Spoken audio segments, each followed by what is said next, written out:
Shailendra Singh is speaking to Aaj Tak. I quickly want to cut across and listen in. के बाद resign करना पड़ा। उस समय की परिस्थितियां सबको मालूम है।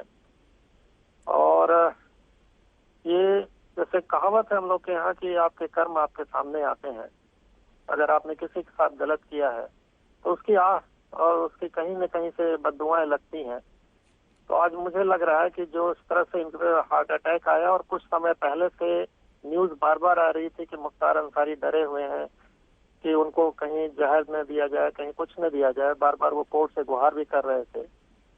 तो एक उसी का नतीजा था कि आदमी अपने समय में डर जाता है कि मैंने इतने पाप किए हैं, कहीं न कहीं वो हमारे सामने आ रहे हैं और उसी डर की वजह से इनको हार्ट अटैक पड़ा है। जी, आपने कहा कि आपने चूंकि इनके खिलाफ कार्रवाई की थी, इस वजह से उस समय की सरकार ने आपके खिलाफ एक्शन ले लिया था। हाँ, बात सही है। वो तो मैंने अपने रिजिग्नेशन में ही पूरा ये सब लिखा था कि जब मैं उसको पकड़ा था मैं ही उसमें एफआईआर दर्ज कराया, मैं वादी था और बाद में मेरे पर दबाव पड़ने लगा था कि आप इसका नाम हटा दीजिए। और मैंने बोला कि भाई कोई भी पुलिस अधिकारी एफआईआर दर्ज कराता है तो एफआईआर नहीं बदल सकते हैं। फिर यहाँ तक कहा गया कि ठीक है, विवेचना दूसरा अधिकारी करेगा, आप उसका विवेचना में नाम मत लीजिए मुख्तार का। तो मैंने कहा भाई जो मैं दर्ज कराया हूँ केस, अगर उसको डिटो नहीं करूंगा तो ये माना जाएगा मैं पैसा लेके पलट गया हूँ। बिल्कुल। और ये कहीं न कहीं से मेरे अगेंस्ट है। मैं ये सब नहीं करूंगा। जो सही है वो किया मैंने और लास्ट में उसका खामियाजा मुझे ही भोगना पड़ा। किस पार्टी की सरकार थी उस समय? तत्कालीन में मुलायम सिंह यादव की अल्पमत की सरकार थी। आपको याद होगा 2003 में बीएसपी को तोड़ के इन्होंने अपनी सरकार बनाई थी। बिल्कुल। और मुख्तार जैसे लोग उनको समर्थन दे रहे थे। तो 2004 में मुलायम सिंह की सपा की सरकार थी जो अल्पमत की थी, इन लोग के सपोर्ट से चल रही थी मुख्तार जैसे लोगों से।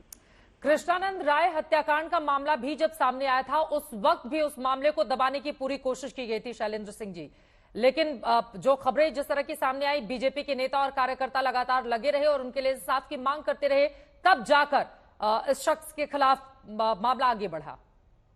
बात सही है। जो मैंने लाइट मशीन गन पकड़ी थी वो कृष्णानंद की हत्या के लिए ही मुख्तार अंसारी खरीदना चाह रहा था और ये सब एफआईआर में दर्ज है। ये रिकॉर्ड है। जो उस समय फोन इनका टैप किया जा रहा था वो शासन परमिशन से, वो सब एविडेंस एक्ट के तहत रिकॉर्ड है और इसको लिखा भी गया था उस समय केस डायरी में। लेकिन पोटा मुलायम सिंह ने अनुमति नहीं दी, जबकि एडजस्ट करता था पोटा। इनका स्टेट का कानून नहीं था, सेंट्रल कानून था। फिर भी उसको इन्होंने परमिशन नहीं दिया मुलायम सिंह ने। आउट ऑफ वे जाके इसको बचाने की कोशिश की उन्होंने और बचाया भी उस केस, पर्टिकुलर केस में। जी, तो ये सब घटनाएं सामने थी। शैलेंद्र सिंह जी, आप इतने बड़े अधिकारी रहे और आपका ये कहना है कि एक आपराधिक व्यक्ति जिसके खिलाफ आपने एक्शन लिया उसका खामियाजा आपको भुगतना पड़ा क्योंकि आपने ईमानदारी से एक्शन लिया था। इसका सीधा सा मतलब है कि राजनीतिक गलियारों में इसका रसूख इतना ज्यादा था कि अगर कोई बड़े बड़े पुलिस अधिकारी भी इसके खिलाफ एक्शन ले ले तो उनके लिए उल्टा पड़ जाता था। बिल्कुल सही कह रहे हैं। देखिए उस समय आपको याद होगा मऊ में दंगा हुआ था और खुली जीप में बैठ के ये घूमता था।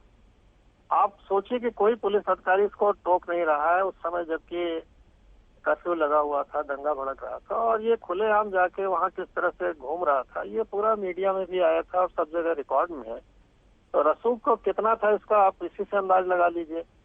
कितने लोगों को, पुलिस अधिकारियों को गोली चलाया इसने, मरवा दिया। ये घटनाएं कोई आम नहीं थी। सब लोग जानते थे मुख्तार अंसारी को राजनीतिक प्रश्रय है और इस वजह से किसी की हिम्मत नहीं होती थी कि कोई इसके खिलाफ बोल दे। कार्रवाई तो छोड़ दीजिए और वही कार्रवाई करने का नतीजा मुझे भोगना पड़ा। तो आप ये कह रहे हैं कि मुलायम सिंह यादव का करीबी होने का बहुत फायदा उठाया मुख्तार अंसारी ने और लगातार इसका दायरा बढ़ता हुआ चला गया। मतलब एक के बाद एक कई क्राइम, 62 मामले इसके ऊपर दर्ज, 2 बार उम्र कैद की सजा जिस व्यक्ति को हुई हो उसके बारे में आसानी से समझा जा सकता है कि इस पर अगर लगाम पहले लगाई गई होती तो शायद क्राइम की दुनिया का बेताज बादशाह ये पूर्वांचल का नहीं बन जाता। शैलेंद्र जी, बात सही है। देखिए आप सोचिए कि आपने कहा कि अभी पिछले कुछ महीनों में इस पर 2 बार उम्र कैद की सजा हुई। बिल्कुल। और ये पहले नहीं होता था क्योंकि गवाह ही पलट जाते थे और किसी की हिम्मत नहीं होती थी कि गवाही दे दे इनके प्रति। तो अब ये सरकार बदली, निजाम बदला, किस तरह से पंजाब से ये घसीट के लाया गया। आप लोगों ने देखा कि व्हील चेयर पे आया योगी जी के सरकार में, इस पे फिर एक्शन हुआ, फिर गवाहों को प्रोटेक्शन हुआ और वही लोग गवाही न्यायालय में जाके देने लगे और फाइनली इसको अब तड़ातड़ सब जिसमें आप देख रहे थे इसके मुकदमे थे उनमें इसको सजा होती जा रही थी। तो निजाम बदलते ही सब असर दिखने लगा। पहले की सरकारें इनको खुला प्रेशर दे रही थी। मैंने अपने त्यागपत्र में ये शब्द लिखा था कि अब तो राजनीति का पहले माफिया पीछे से सपोर्ट करते थे, अब तो वो खुलेआम सरकार को निर्देश दे रहे हैं कि ये करना है ये नहीं करना है। तो ऐसी दशा में हम जैसे ईमानदार अधिकारी काम नहीं कर सकते। मैंने रिजाइन किया था और ये मैंने अपने त्यागपत्र में स्पष्ट लिखा था।